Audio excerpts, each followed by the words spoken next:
우리는 현재 많은 반려동물과 살고 있습니다.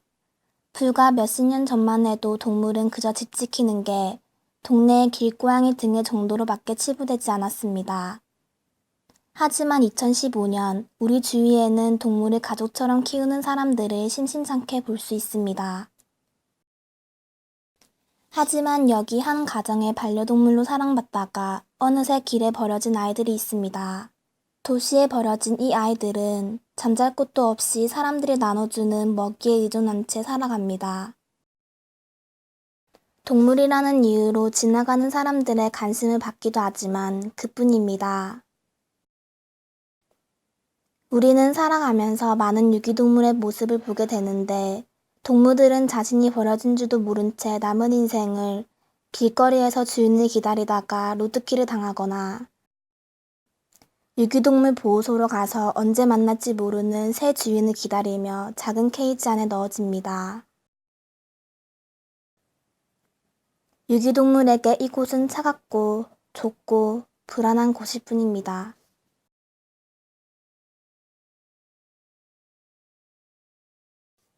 가족처럼 사랑받던 동물들은 왜 그들에게 버림을 받아야 했을까요? 길을 가다 보면 우리는 동물 가게에 진열되어 있는 어린 강아지를 많이 볼 수 있습니다. 대개 좋은 주인을 만나 생을 마감할 때까지 행복한 삶을 살아가는 동물도 많지만 그렇지 않은 동물도 있습니다.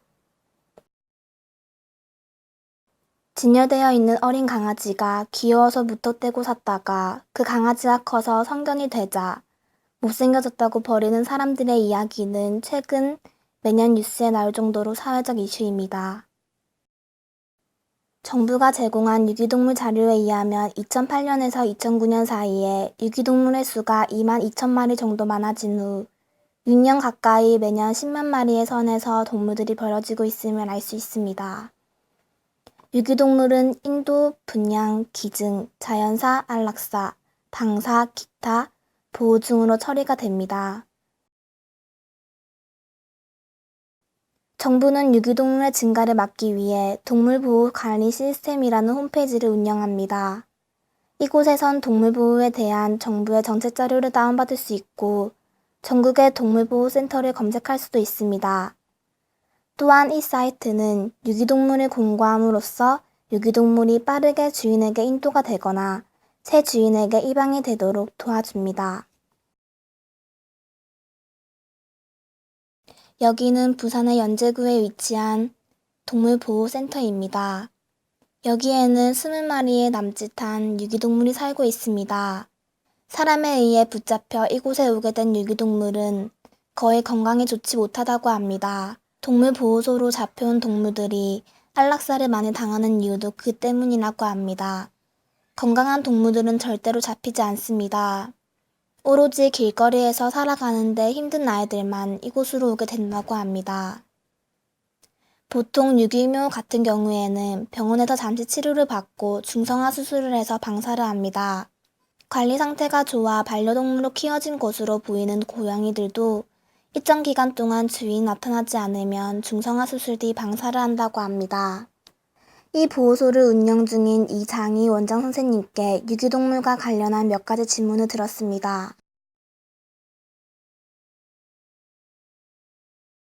보호소 운영할 때 힘든 점은 네. 과거에 이렇게 보호소의 어떤 열악한 시설 때문에 일반인들이 너무 보호소 어떤 이 보호하는 과정에 대해서 너무 걱정을 너무 민감하게 하시니까 그런 것이 조금 힘들고, 그리고 이제 어떤 행정기관에서 이렇게 어떤 그 지원이나 어떤 통일된 일원화된 어떤 방식이 조금은 지금 현재는 미흡한 상태입니다.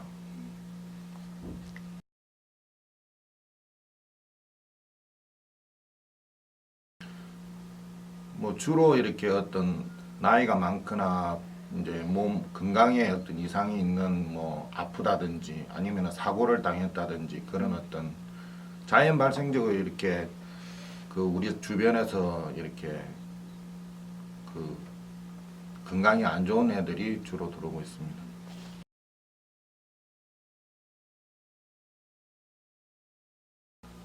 살아있는 동물은 어떤 그 키우시다 보면 애정도 들고 해서 요즘 같은 어떤 핵가족 시대에는 그만큼 또 걔네들로부터 위안도 받을 수 있고 합니다. 그러니까 일단 여건이 될 때 자기가 이제 선택을 했으면 그 어떤 선택에 대해서 끝까지 책임지는 그런 자세가 필요합니다. 네.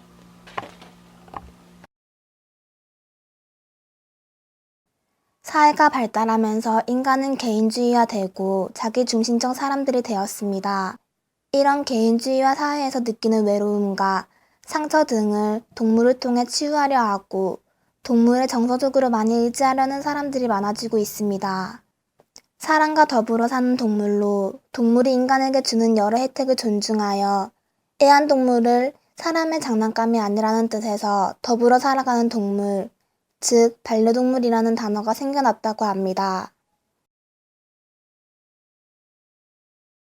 이런 현실 속에서 아무런 죄책감도 없이 동물을 버리는 사람들도 있지만 그래도 우리 사회는 아직까지 자신의 반려동물을 끝까지 책임지는 사람들이 더 많습니다. 홍종림 씨는 19년 동안 담비를 키우고 있습니다. 올해 19살인 담비는 인간의 나이로는 130살이 넘는다고 합니다. 17살로 3년 전에 죽은 부기와 올해 19살인 담비, 홍종림 씨가 얼마나 사랑으로 키웠는지 짐작할 수 있습니다. 나이가 많아 눈도 안 보이고 다리에 힘도 없어 걷지도 못하지만 조금이라도 더 오래 살게 하기 위해 매일 반신욕을 하게 해준다고 합니다. 그래서 그런지 오늘 몇 달 만에 자기 힘으로 걷고 있습니다. 홍종림 씨는 자신만의 시간을 가지지 못한 점을 개를 키우면서 겪는 부정적인 면으로 꼽았습니다. 그래도 담비를 계속 키우는 이유를 물어보았습니다. 얘가 있음으로 해가지고 즐겁고, 그리고 얘가 없었으면은 이제 나이가 먹었으니까 굉장히 허전했을 거야. 집에 들어오면 누가 반겨줄 사람이 없었거든. 그렇게 지금은 늙어가지고 그래도 이제 이렇게 몸으로 이렇게 손짓 발짓은 못하지만 그래도 지금도 막 짖고 막 난리가 나거든. 집에 들어가면. 그리고 늙기 전에는 애가 집에 들어오면 막 뒤로 했딱 까줘. 애가 막 발람 뒤집어져가지고 좋다고 표현을 엄청 했거든. 그런 점에서 사람들은 안 그렇잖아요. 그치?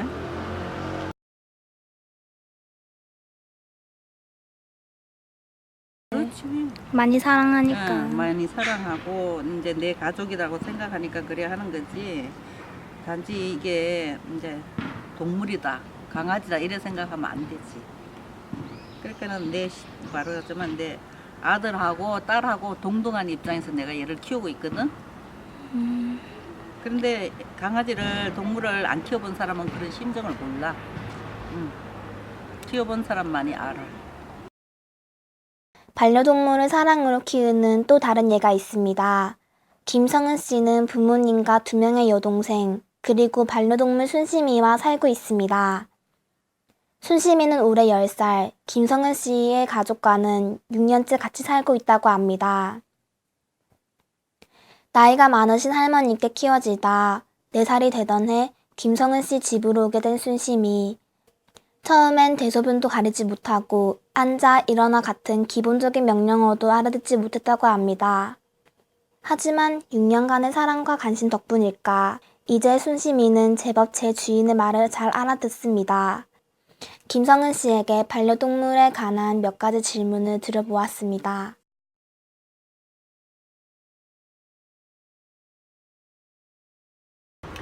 순심이를 키움으로써 순심이를 키우기 전에는 서로 가족끼리 뭐 일을 갔다 온다든지 학교를 갔다 온다든지 하면 각자 방에 들어가거나 TV만 보고 서로 대화가 없었는데 이제 강아지가 함께 있으니까 더 뭔가 집의 분위기가 좀 더 화목해지고 그리고 좀 더 강아지랑 놀는 분위기라서 대화도 좀 더 는 것 같아서 더욱더 가족이 된 느낌이 든 것 같아서 좋고 그리고 아빠도 원래 무뚝뚝했는데 강아지를 더욱더 같이 함께 있음으로써 더욱더 분위기라든지 대화 같은 거 말하는 것도 더 부드러워지고 애교도 다 받아주고 그런 게 가족에게도 좋고 서로에게 좋은 것 같아요.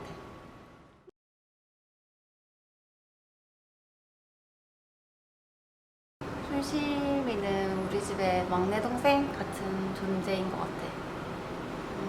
진짜 우리 집의 막내 동생은 지금 중3이라 그런지 한창 말도 안 듣고 떼쓰고 그럴 때도 많은데, 순심이는 내가 직장 생활하고 힘들어서 이렇게 누워있을 때나 지쳐있을 때 항상 옆에서 나를 지켜주고 내 옆에 꼭 붙어있고 그리고 쫓아와 줄 때도 많고, 진짜 말만 못하는 동물일 뿐이지 사람보다 더 나의 감정을 이해해주고 그리고 진짜 심신을 위로해주고 이게 힐링이 될 때가 많은 것 같은 그런 가족 같고 막내 동생 같은 존재인 것 같아. 유기동물에 대한 관심이 사회적으로 커지자 사지 마세요, 사랑으로 입양하세요 라는 말이 생기며 일부러라도 유기동물을 입양하는 가정들도 점차 생겨나고 있습니다. 몸 안에 자리 잡은 병 때문에 전 주인에 의해 동물병원에 버려진 순이를 데려다 키운 게 벌써 7년이나 되었습니다. 몇 주를 동물병원 구석의 케이스에 있다 안락사 직전 최민지 씨에게 입양된 순이는 그때 제때 치료받지 못한 덕분인지 아직도 피부병으로 고생하고 있다고 합니다.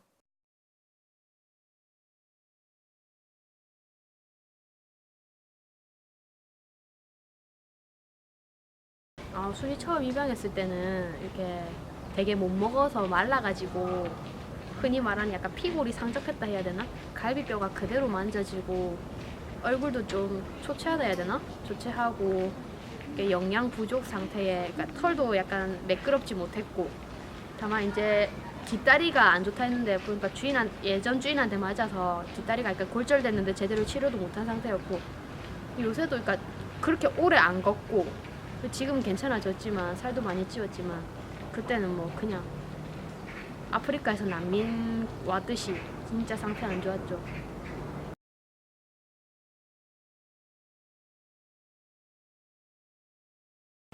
보면 이제 얘가 우리 집에 오고 나서도 가끔씩 이불에 실내를 하는 일이 있었는데, 그때 이제 엄마가 혼내서 큰 소리 치면서 네 집 나가 하면은 얘가 이제 그때부터는 아예 꼼짝도 안 하고 눈물 흘리고 기가 죽거나, 또 이제 21살 때, 저 21살 때 경우에 친구랑 이제 얘 산책시킨다고 온천천을 갔었는데 자기 버리는 줄 알고 걷지도 않고 줄로 이제 오라 해도 오지도 않고, 그러니까 바깥 환경에 대해서 되게 거부감을 드러내고, 아직도 산책하면 집 근처밖에 안 가는데 더 멀리는 안 가려고 하고, 어느 정도 가면 이제 집으로 바로 자기 혼자 들어가 버리는 그런 습성이 아직 남아 있는 것 같아요.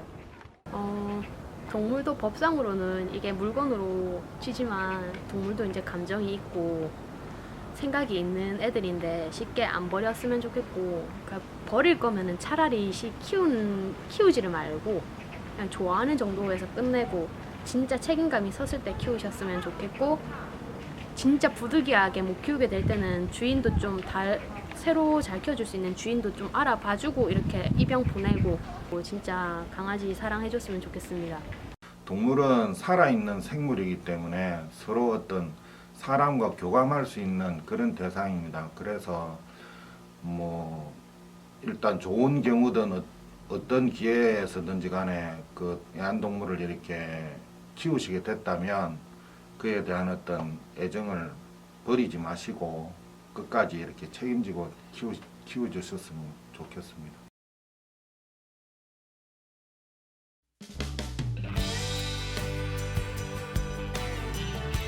동물과 함께 살다 보면 예상하지 못한 일들을 겪을 수도 있습니다.